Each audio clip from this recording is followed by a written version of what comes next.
So we have another property, guys. This is 4,800 square meters wide frontage. So it's still along the river, guys. So this is the property. It's a clean title. So it is an inherited property, guys. Iwan ko ba kung makapasok tayo ulit, kasi noong panahon na nakapunta ako dito ay hindi pa masyadong ganito ang sitwasyon. Tingnan lang saan tayo papasok, no? So this is the property.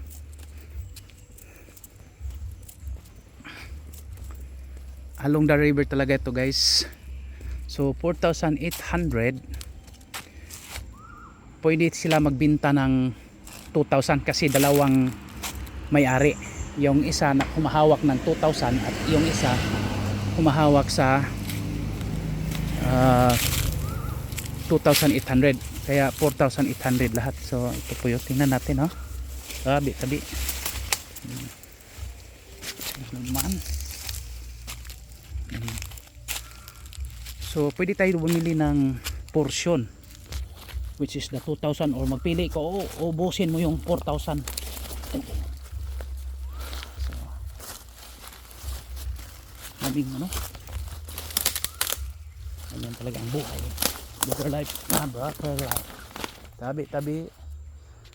So many trees.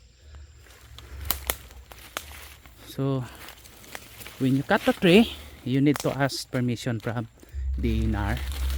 And there is also coconut trees. So meaning if you build a house, you can still build, because there's may daanan pala dito. Still big portion of setbacks from the river. So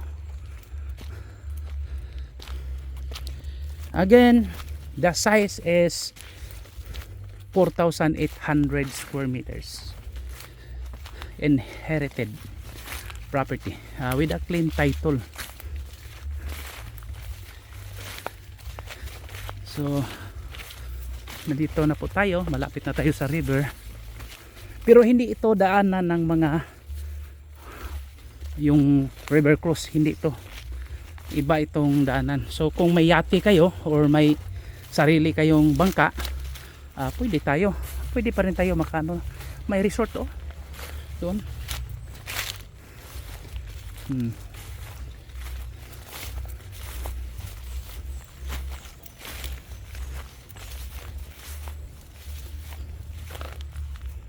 So punta tayo dito, guys. Tingnan natin yung lava.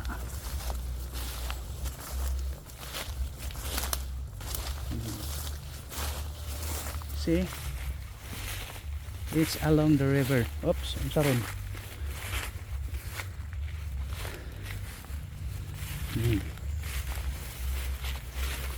So river na, guys. Tulad yan, may ginawang resort, ang pangalan sa kabila, sa Atbang ba? Kabila ang Atbang.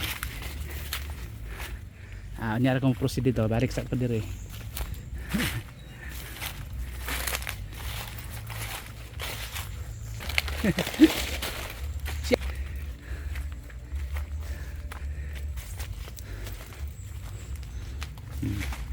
Pwede tayo mamasol dito, guys, fishing, or ano bang gawin natin? Pwede maligo, pwede.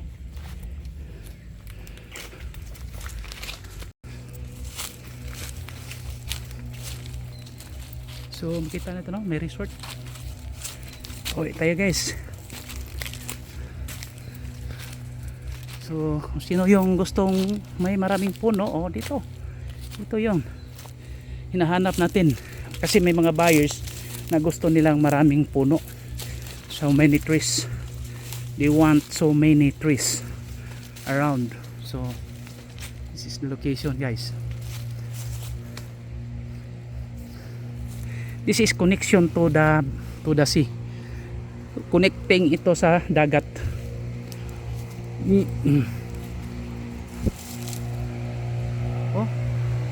foreigner with their boat. Parang nag-tour sila.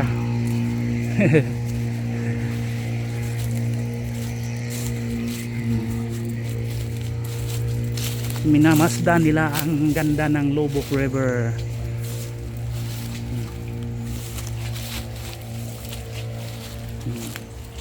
Ito talaga.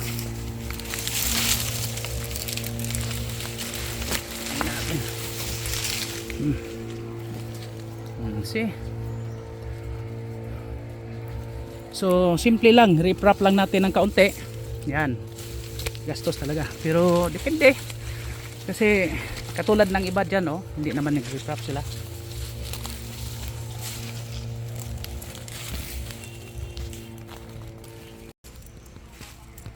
So see, pabalik na tayo sa hindi na lang kasada.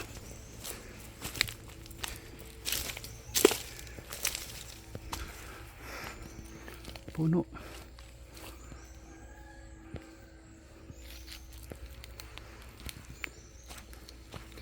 "30 minutes drive from Tagbilaran City," guys. Yan po.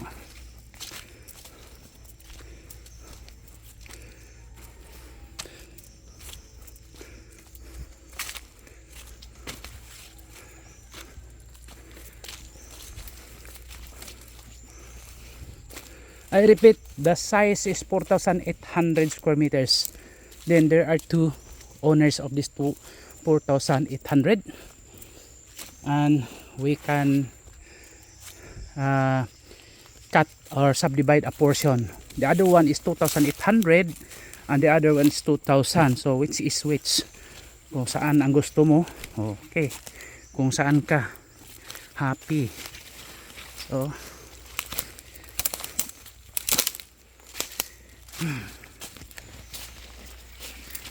ay.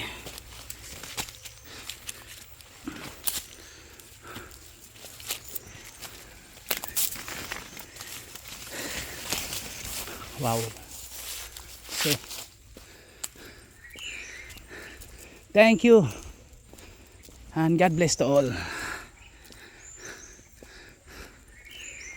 If you have properties for sale, just let me know.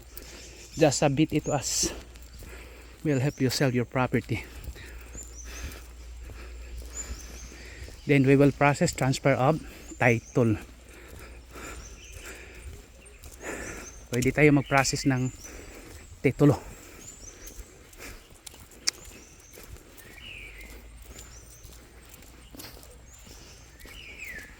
So ito po yung boundary sa 4,000 at 2,800 sa 4,800. Malaki man yung frontage. So ito po yun, makita natin, oh. Yun na po.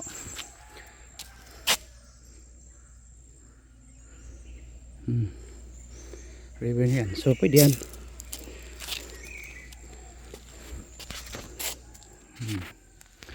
So mataas ang frontage hanggang doon sa may niyog doon. Mga more or less nasa 100 meters yata. Okay.